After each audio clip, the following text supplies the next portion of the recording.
This is Why Small Business Matters from Northumbria University, supporting small businesses with the Help to Grow management programme. Welcome to Why Small Business Matters, the podcast that is a platform for business leaders to tell their stories, offer advice and unravel what it means to be a successful SME. Brought to you by the Help to Grow management team, I'm Sara Stevenson, and today I'm delighted to welcome Dan and Joe Robson from the branding company Robson Robson. Thank you so much for joining me today. I'd just like to start by finding out a little bit about your background, your family background and your educational background, to see how this has influenced perhaps your entrepreneurship and the business that you find yourselves with today. I should say welcome, Dan and Joe, before I ramble on anymore. Hi, Sarah. Nice to see you. Pleasure to be on. Interesting question. So I suppose we'll start with family background. Family background would be, we're brothers. So we're Robson Robson in the name. I guess we grew up with our father running businesses. So he had a camcorder shop, didn't he? Yeah. Which he had for many years. And he built that into a sort of, I suppose he had like a bit of a franchise, if 3 or 4 of them. So he's always been involved with business. So I guess we grew up quite close to that. And we saw that, as we were kind of in our early childhood and teens and stuff. Mm-hmm. So I guess the apple doesn't fall too far from the tree when it comes to that kind of thing. Education, I think. So I was pretty rubbish at school, neurodivergent, ADHD to the max. So I didn't do too well, really. I was always distracted. I was always a bit of a class clown. So GCSEs for me, I didn't get a lot, to be quite fair. But what I did manage to do was, when I was very lucky in my sort of early teens, and I discovered design, and it sort of saved me, really. So I ended up doing, after I left school, I ended up getting a sort of doing the college foundation degree in 3D design, and then I did advanced 3D design. That was like a vocational college, so College of Further Education in Hartlepool, and then I ended up. Yeah, basically went and worked for a few years, got some experience, and then went to university, and then I graduated from my master's in 2013. Long time ago, yeah. And what about you, Joe? What did you do? So similar kind of background with design. It's funny because it was always the running joke that I was just copying Dan wherever he went. So basically, I went to the same college, did exactly the same course. I think we got the same awards as well at the end of the year. I forgot that. Yeah, Designer of the Year, which is a nice little accolade. And then I went to Northumbria Uni as well. I did drop out. Uni wasn't or what I was doing wasn't what I expected. I ended up doing a fine art degree instead. So it's kind of portraiture and things like that. Kind of turned that a little bit into kind of commercial aspect, and then I went back into graphics. Just started doing a bit of freelance graphic design, and then kind of me and Dan came back together with a previous business. So let's talk about Dragon's Den, because it's obviously something that a lot of people watch, particularly people who listen to this podcast are interested in entrepreneurs and small business. Tell us why you applied in the first place. Oh, gosh. Right. Okay. Well, I've watched it for years. When I first started the business, I was sort of, before we had an office, before we had venture capital money, I was sat in I think we lived in my dad's house at the time, sat in the attic, which was my little office at the time. And I remember I used to have it on repeat while I was writing the business plan and just learning from it. And I used to shout at even then I used to shout at the people that were on it, oh, why have you said that? Why have you done that? And so know your numbers. Come on. It's right. This isn't hard. And so I've always been a big fan, and I've watched it for years. And my wife quite regularly used to say, look, if you're going to shout at the telly, just go on and prove them all that you can do it. So it was either that or The Apprentice, I think. So. Yeah. Yeah, I think, no, not for that one for me. Maybe one day. Yeah, so I actually, we got approached, to be honest, Sarah. So they phoned us and said, would you be interested in applying? I said, yeah, actually, it's not a bad shout. We could do that. So we applied. And that was about the same time as this QVC order had gone out. So that was 2019, I think. And 2019, 2020. So we missed the mark. Anyway, missed the cutoff for the deadline. Again, typical ADHD. I put it off. And when I finally got time to kind of it was quite a lot goes into it, the application. I missed it. So I just completely forgot all about it anyway. And then Q 2021, was it 2021? Yeah. We were actually boarding a flight back to Vegas to go back to the trade show. And as we were literally getting on the plane, the phone starts going. Didn't recognize the number, but I answered it quickly. And they said, hi, this is so-and-so producer from the BBC. We've got your application and we'd like you to come down and oh, that was it. Can you do an audition tape? Can you send an audition tape in? And like a 30-second audition tape. We're really interested to see how you are in front of the camera and stuff. And then if that goes well, we'll literally have you down in like a couple of days. I said, well, look, I'm literally boarding the flight to Vegas now. We're going to a show. I'll do it in a week's time. He said, oh, no, we need it like in the next 48 hours to get you through. So I said, right, okay. So we got off the plane in Vegas and then quite jet lagged after like a long flight. I had to get Joe to sort of set it up in the hotel and literally film in this hotel in my Vegas shirt, like the Hawaiian shirt, like Magnum PI. This is like, this is SeedCell, this is what we're doing. And we just did a quick video. And we sent that in. I didn't think I'd get anything. Anyway, on the flight back, again, he literally rings as we're boarding the plane, we're in the airport.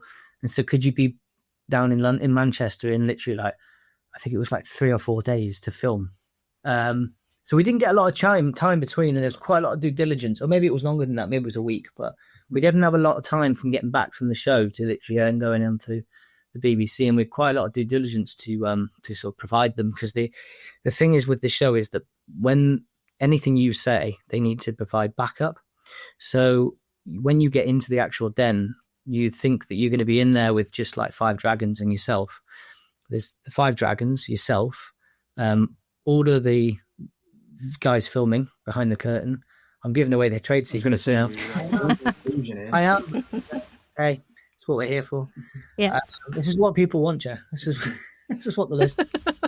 So they're all, you can hear them like phones going off, scratching their backsides and all sorts of noises over there, coughing, and then there's about 10 people up or at least 5 to 10 people in the gallery above you, including the producer you'll work with, and they will be handing bits of paper basically to I think it's the editor and the director. So anything you say, so if we said, look, we'd sold this many thousand units over however long, we've made this much, he's rifling through his paperwork and then he pulls out the piece that's relevant.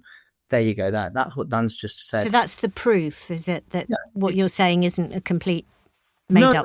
That's it. I mean, it is obviously, you've got to be careful with Ofcom and things like that as well. I mean, they said to us, they emailed us after the show and said, we might have the record for the largest ever show stand that's ever been produced, because we took half of our trade show with us. We didn't know what to take. So we ended up taking... Well, we had live plans. We had a plan made that was like... You'd have seen it if you saw the episode, all the products. We had that built specially, didn't we? So it was angled at the camera. But we had point of sales, all sorts that was just... Yeah. It was like, you can't use that. You can't use that. You can't use this. You can't use that. Yeah. Too many logos, wasn't it? Too many they're only allowed to show logos for so many seconds and so many times. And if you watch the show now, they'll cut away really quickly when they show the product, and they won't show the logo.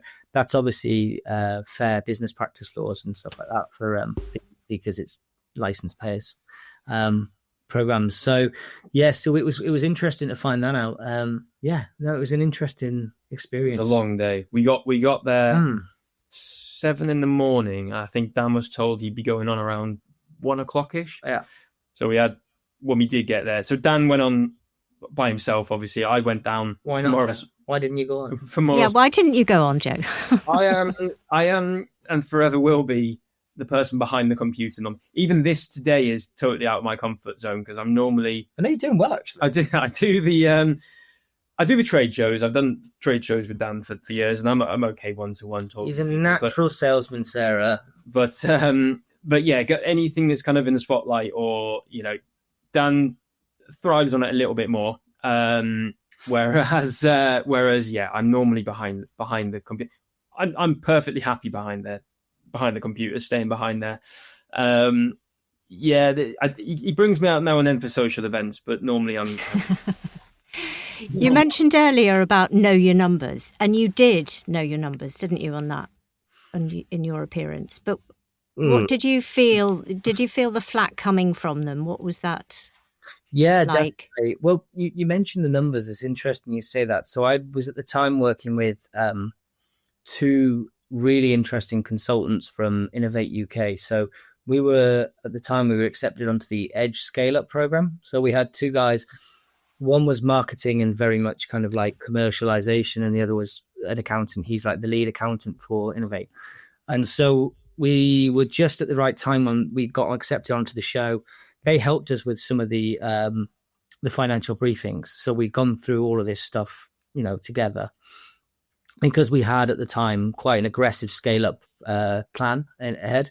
Forecasts for that were quite interesting, and we'd had again, because we had trade finance, invoice finance, and then we had 3 bank accounts in 3 different currencies. It was kind of quite a complicated system that we were running in terms of accounts. So between them and our accountant, by this point, we've got an accountant as well, Wendy. She's amazing. She was literally she was like a accounts, HR, PA. She was just brilliant. Really, really good. Office mum. Yes. She'll appreciate us saying that, because she was. So literally, yeah. So at the time, between those guys, they all clubbed together. We had all the accounts there and there, and I'd learned all the numbers. And I remember, yeah, we were literally every day. We were like, Joe was shouting out a date 2017. He'd say profit, loss, where, and we were just cue cards. We learned everything, learned the pitch, and we'd gone down to Manchester to film that night, and they put you up in a hotel there. There's your taxpayers' money. Or your license fee pays money. And then basically we'd gone out for a bit of food. We tried to find somewhere quiet so I could kind of practice. And the only place we found was this blues jazz bar, which was cool, but not where you want to be. It wasn't quiet, but that kind of helped, because again, I was learning it in the, with all the music and everything going on and all the distractions. So we got back to the hotel about 10:30. And I was just literally going to bed, and I thought, get up early in the morning, we'll get a good night. And I got a phone call at 11 o'clock. There's a discrepancy in the numbers, they're all wrong. And I had to unlearn and relearn a full set of numbers, basically, that night. So they were all completely out. So we had to sit. Retrospectively, I think we could have just done the numbers we said, really. They were fine. Because they never really, they do check, they check your due diligence, but at the same time, they wouldn't have been able to see. You'd have to be a really good accountant working as a producer for BBC to work that out. So anyway, so the panic was on. I went to bed that night, probably 1 o'clock in the morning. Like Joe said, 5 o'clock, 6 o'clock in the morning, alarm went off, and we were up and down the studio for 7. So I was really pleased that I did remember my numbers. And it was quite fortuitous that we were supposed to go on at 1 and we went on at 7 in the afternoon, in the evening. We were the last one on. So you don't realise, I'll give the Dragons credit where credit's due. They put some long shifts in. They are filming all day, every day for like 2-3 weeks. And they are long days. So, we didn't get in there till we left the studio at like 10:30, something like that at night. With the Dragons, the roads were then all shut because of a bike, something like a cycle, something or other the next day. So we couldn't drive out of there. So they had to put us up we were supposed to be going home that day, and then they had to put us up again for the night. So it was an interesting day. It was. So we did get the numbers right, but they scrutinized. I mean, rightly so as well. They really do hold a mirror up to you, because I thought. It's not where I thought we'd pull the wool over their eyes, but we were having trouble at the time with communicating some of the sort of USPs of the product in retail. So we were trying all sorts. We had screens on point of sales that we had little videos made. They were going into stores. They were quite effective, but expensive. We had all sorts of stuff. And actually, Tuka Solomon said, I have been in retail many years. He said, I can see now you've got this lovely display, and if that was in front of me in the store, brilliant, I'd get this straight away. But when you've just got the packaging, I don't think it's going to communicate particularly well. So I was pulled up against that, which was, again, they really hold a mirror up to you. There's nowhere to hide once you're on that spot. And so we sort of battled that a little bit because we were working on that. But yeah, they pulled me up on that. And then also we had some figures. We hadn't got the figures through from Asda at the time. I'm gonna grass them up now. I hope they're not listening. But we didn't actually get the figures through properly from Asda for the sales figures. There was a little issue with the EDI. We weren't signed on. It was just a system issue. And so when we went on the show, they asked me what the sales figures were for Asda. And at the time, I didn't have them. And I had to say, I haven't got them. And I actually took the full flack because the Dragons then said, and I remember Tuka saying, I don't trust your business acumen. That cut, that really cut through. I think you could see that as well. They aired that bit. Thank you, BBC. Yeah. And I think you can really see me starting to, the hope was starting to fade at that point. I was really sort of thinking, we're going to get, this has gone terribly wrong now. Everything was positive up to that point. They were we had some lovely chats. You were in there for 3 hours, by the way. That's incredible. On the spot. Isn't it? It's a long time. Long days. And I'm in the green room because I'm not allowed to actually go and watch it. So I don't know what's going on. So Joe's 3 hours waiting. Joe's pacing like an expectant father while I'm in there, and all the lights and everything. It's quite hot.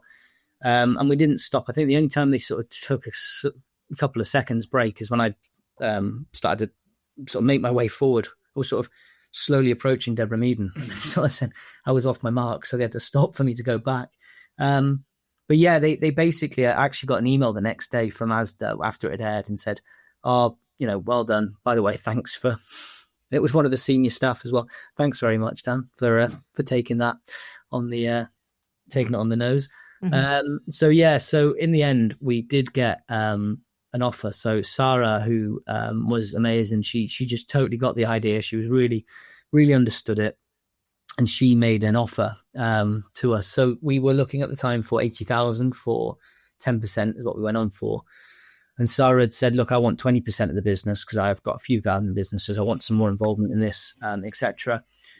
And so again, I sort of thought, well, if I ever go on, I'm always going to try and negotiate. And Sara used that as a sort of a bit of a learning opportunity for me. She said, look, I've got all the chips. You've got to learn when you've got, you're not holding the cards. You've got to take what you've got, the offer. And so, she put a post up the next day on LinkedIn after it aired, sort of explaining the business lesson that, she taught me that day. And we accepted 20% for £80,000. And and then we got the offer, got the deal. And we sat in silence for about 4 hours that evening in disbelief. And tiredness. And tiredness as well, yeah. My adrenaline had definitely run out by that point, yeah. And what does that actually mean? So she's offered to take a piece of your business in return for her cash. Mm-hmm. Does that also mean that she takes an interest and wants to be involved in decision making? How does it work? Well, so Sara's really hands-on, actually. I'm not sure how the other Dragons sort of operate because we didn't deal with those guys. But from our experience, she's very hands-on. She actually came to see us a couple of weeks after the show had finished filming. And so she came to to our warehouse. At the time, we had 6,000 square foot over in Tyne Tunnel. We had about, I think, 12 to 15 staff at the time. And she came in, and bless her, we'd had overnight. I couldn't believe it. Again, Joe mentioned the flood earlier. The first one. The factory had flooded. So we actually, the morning that we came in, we tidied everything up. Sara's coming in. It's got to be really, immaculate.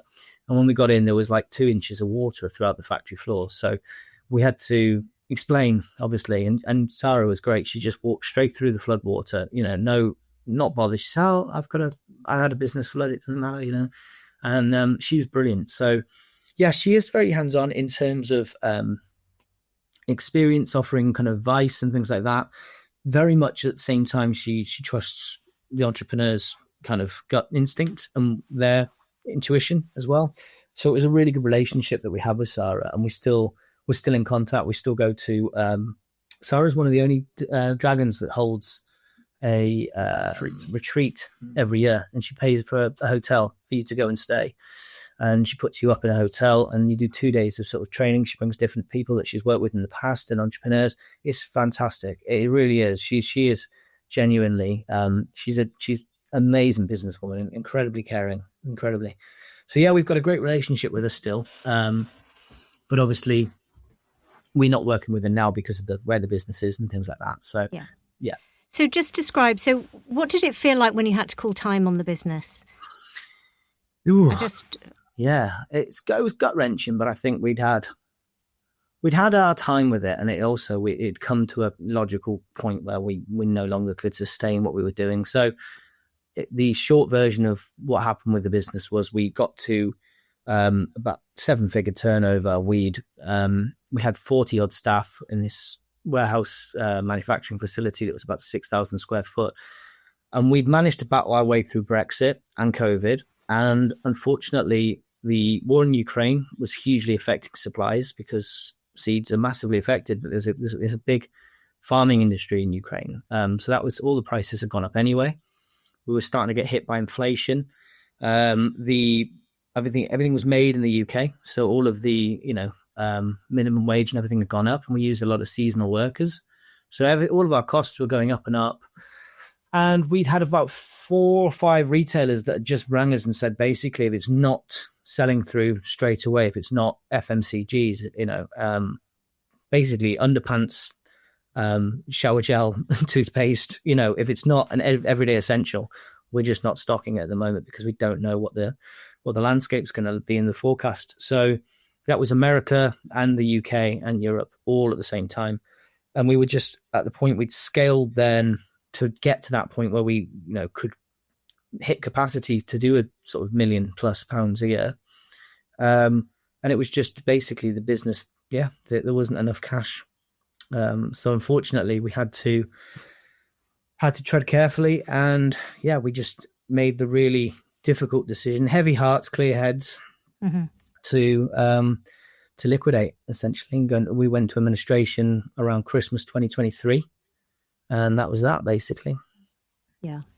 But with those clear heads and the fact that as a partnership, you had a wealth of experience there, and you'd endured a lot of change, a lot of external factors hitting you in the face over that time.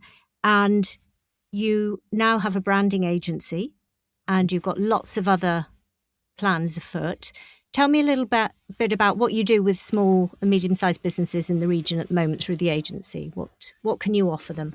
Yeah, sure. So it started off, we'd realised that towards the back end of what we were doing, we were sort of leaning on a lot of our skills that we'd learned from the university and our degrees, and it was what we did. We were designers, that we were designers pretending to be entrepreneurs, I suppose, in a way. And we've got so far, but we realized that we were designing new products for Sam's Club and Costco, and all of these companies have come to us and say, we like what you do, but we also would like this, we'd like that. And so we designed a whole range of seed products for Asda that were not what we did.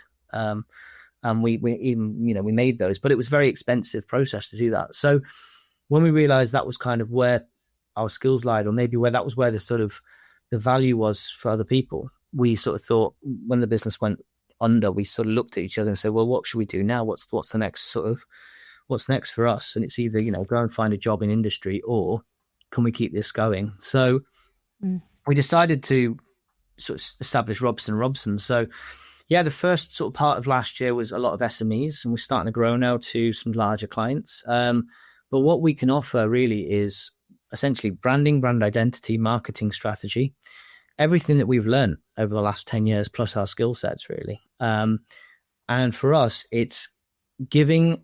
One thing we were really good at with Grow So Simple and SeedCell was we always made ourselves look a lot bigger than we were, because we had really strong brand identity, because we understood branding, we understood marketing, we understood what branding is. It's the, branding, obviously, a lot of people refer to it, especially when the new businesses, startups and things, can you do my branding? I.e., could you create a logo? But a logo is just part of the identity. A brand is essentially, it's the DNA of that business. It's the gut instinct that a customer feels when they interact with that business. So because we understood that, we thought this is something we can really implement. So I guess Robson Robson really is about creating really strong, lasting, sort of sustainable brands for companies.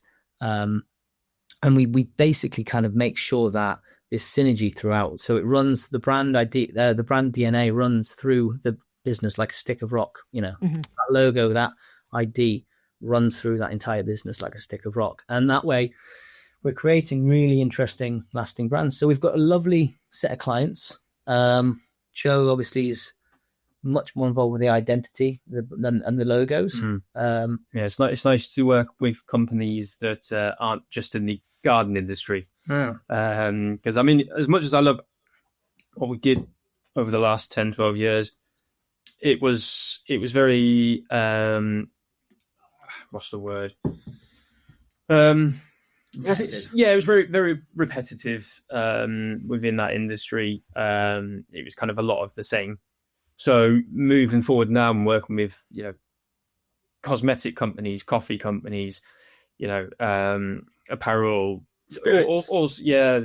alcohol, working in those new industries is it's kind of lit a fire under me a little bit more and got my much more creative and more scope for that. Much happier being creative as well. I think, as much as we at the time we kind of like thrived off the chaos and the hustle, this is a new chaos and a new hustle, if you will, and it's more it's kind of building. It's interesting because the sales is different. I mean, it's like you're building longer term sales pipelines with relationships and networking. And we did fall back on our network hugely because we have taken quite a lot of work on from the garden industry, which is great. So we've got our foot in the door still there. But yeah, it's brilliant. I mean, we're learning loads still as we go. We're working with cosmetic companies where we're working with young entrepreneurs who have built products and they're building brands without really any experience in brand building.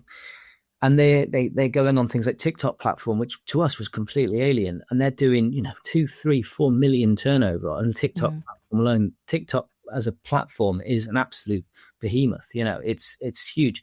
We'd never considered that really before. So again, we're learning more as we go about new platforms, new sales strategies, etc. 2 or 3 of the customers that we've worked with, we've actually kind of retained our relationship and we've taken some small equity stakes in their businesses. And then Joe's sort of overseeing the branding side of it and I'm helping with the business strategies as well. So there's still obviously some, value to the experience that we've learned through the same, making sure they don't fall down the same pitfalls that we fell down and things like that, which is really cool. And you mentioned previously that, having built this business and, you've pivoted, you've adapted, and you've now become dragons in a way yourselves, haven't you? I mean, nice dragons, bit of investment here, but, you're now helping those brands themselves produce an identity that's perhaps will help grow their sales, grow their businesses. You're also involved in other things, and I don't know how much you can tell our listeners about those other things. Yeah. We know you've got a 3D printer in your office, but what can you tell us about new projects? Because you've mentioned that perhaps now you're, creators rather than entrepreneurs, but I get the sense that there's still that thread of entrepreneurship running through what you do. Yeah, absolutely. It was interesting. I went for a drink with a friend of mine that we went to uni together, a great guy called James Shutt.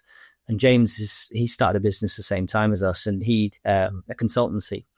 And I said, James, what am I going to do? This is where we're at. And I remember James saying, I've never heard this expression. I've coined it, and I'm using it now to this day. And he said, Dan, you're like me. You're a red-blooded entrepreneur. You are it's literally what you are. You're going to go on to do something else at some point. And it was like this turning pivotal moment where I think we started to realize, yes, he's right. Actually, you know what? Whatever happens, the agencies where we're passionate about, we love helping small businesses and love seeing them then thrive. And actually watching people go through the journey we went through, it's really exciting. It's really cool. It's really nice to be part of that journey, part of someone else's help, be able to help someone part of their journey, be able to help them along the way. But also part of the reason we started Robson Robson is we are really kind of looking to spin out a couple of companies ourselves. So we're working on the moment on a couple of new product lines. One that's within the gardening industry, one that's completely new to us as well. And there might even be one day, we never know, we might even go and try and approach the dragons again. Who knows? I'd love to go get you on there this time. I'll stay in the green room this time. You're not tempted to go in front of the camera? We'll get in there, Sarah. No, you couldn't pay me enough. No, they can. That's the point. Yeah, okay, I suppose so, yeah. So we'll cross that bridge. We'll see. But again, I think for me, it was about expanding, diversifying what we do, who we work with and what we do as well. So I was very lucky to be offered a job. So 1 day a week as an associate lecturer at Northumbria. So I went in to Northumbria and I was on the other side of the wall this time. That was amazing, really interesting. So foundation degree, communication design, so branding basically.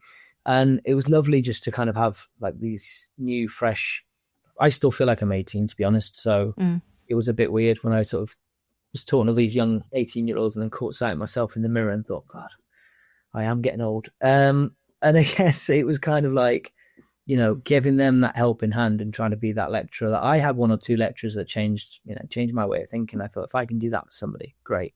That's going to be really nice. So yeah, it's been really exciting. Possibly might go back again if they'll have me next year. But that was amazing experience. So yeah, it's just trying to guess for us, diversify what we're doing, like I say, and just work in different areas and build that kind of building that knowledge as we go. I'm a true believer. You never stop learning. Like even my mentors now, they, I'm sure they'll be happy to admit, they learn off me equally as I learn off them. That's just how it goes. So yeah, it's exciting. Yeah. We've got some really cool projects ahead of us, and hopefully, next year we'll be back at the trade shows with some new products and do it all again. It's just all about time management now, isn't it? It's a lot of things going on. Yeah, absolutely. So given your journey, what advice would you offer potential entrepreneurs out there who are thinking, I don't really know what to do next? Should I be going out for VC funding? What would you advise people to do first of all? Well, don't be afraid to ask. I think that's the main thing, isn't it? 100%. Yeah. Great advice, Joe. Yeah. Don't be afraid to ask. Talk to everybody. Don't be precious about your design. Like, there are very few instances where someone will run off with you. I mean, look, it happens, but where someone will run off with your idea, be careful who you talk to. But when you do, if you're trusting enough. I remember years ago we were at a conference and someone put their hand up, and it was Theopathetus did a talk, and someone put their hand up and said, would you be interested in investing in my idea? And he said, what is it? He said, well, you need to sign an NDA in front of the whole crowd. You need to sign an NDA to talk to me. And Theo, get lost, I'm not interested. Yeah. And if he couldn't, that was his opportunity. That was this guy's one chance in that crowd to tell that story and tell him, get someone as influential as Theo on board. And he missed his shot, basically. So for me, I think, don't be too precious about it. Talk to people. The Northeast has one of the closest networks I've ever experienced in terms of business. I think it's incredible. We're not from here originally, probably tell the accents, but we've grown up here, and I think it's amazing. It's not huge, and if you talk to someone, they might not know how to help you, but they'll know someone who does. I guarantee it. And if you can convey that passion in what you're doing, they'll want to help you. They will want to help. So the university is a great place to start. Graham Beatty at Northumbria, the hatchery, is amazing. They've got some brilliant research funded projects and things like that through Arrow, which we've just started engaging with, which is great. RTC North is amazing as well. Fantastic, great support system there. And they're linked very closely with Innovate UK. And again, there's some brilliant projects and stuff like that at the moment through them. So I would say, do your research in terms of speaking to people as well as desk research. Don't be scared to, and just put one foot in front of the other. You don't start the journey by standing still. So you just got to go and embrace the mistakes, because there will be many, and learn from them. Yeah. And there'll be someone along the line who will eventually want to pick you up and try and collect as many mentors as you can. I honestly, they're they're so important. Even now, I have 5 or 6 people, that I will pick up the phone to, and just say, look, can we go for a coffee? I've got an issue. And, we don't know it all. Even with 12 years of business experience under our belts, things change. You never stop learning. So just don't get caught standing still. Absolutely. Great lesson. Thank you so much, Dan and Joe from Robson and Robson, for being on the podcast today. Thanks. You're welcome. Thank you, Sarah. Thanks once again to Dan and Joe from Robson and Robson. If you've enjoyed today's episode, why not explore previous conversations exploring all aspects of small business matters, from intellectual property to networking? And if you're interested in leadership and management courses at Northumbria University, why not go to the Help to Grow management pages on our website, northumbria.ac.uk/help to grow,